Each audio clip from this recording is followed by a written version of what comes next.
Moving on, eye retouching. We're going to go next to brightening the eyes and redness removal.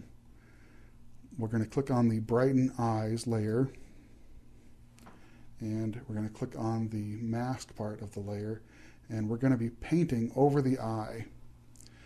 And let me click on my paintbrush tool here, and I'm going to be painting with white. As you can see over here in the layers palette on this mask, the mask is black.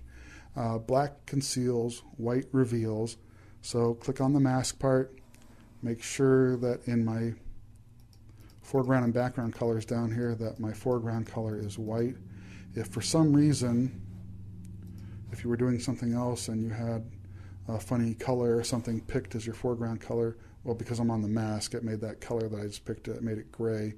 If for some reason you didn't have white here in the foreground, if you click the letter D for default on your keyboard, it makes your foreground color white and your background color black. Those are the default foreground and background colors. So you just click the letter D, and so now we're going to be painting with white, and we're just supposed to paint on this brighten eye layer. We're just supposed to paint on the eye itself, the whites of the eyes, the iris, the pupil, everything that's actual eye. We don't want to get too much of the skin.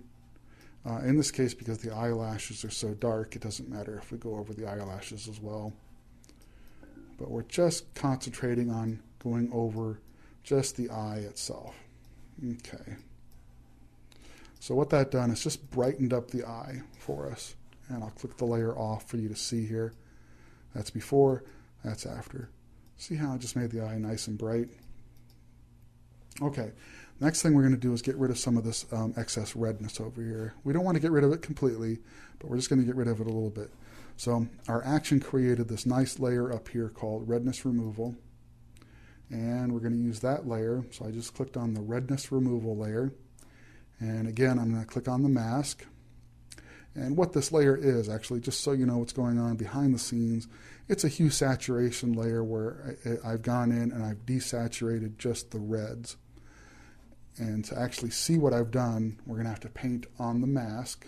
Again, we're going to be painting with white, and we're just going to paint over the whites of the eyes, anywhere where it's a little bit too red, and we want to get rid of the bloodshot of the eyes, the redness, bloodshot. Ew, that really sounds terrible, doesn't it? We'll just say the redness of the eyes.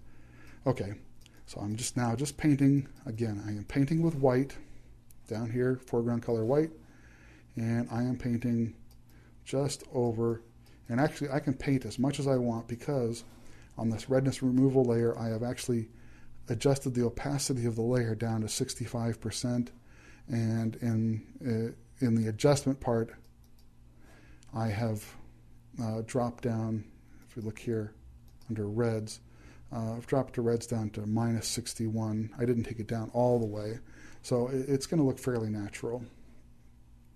Okay, let's go back here to our layers. And back here on the redness removal layer, just make sure we got all the red areas that we want to affect. Okay, we've gotten rid of the red bloodshot part of the eye. I'm going to turn that little layer eyeball off to see. So that was before, that's after.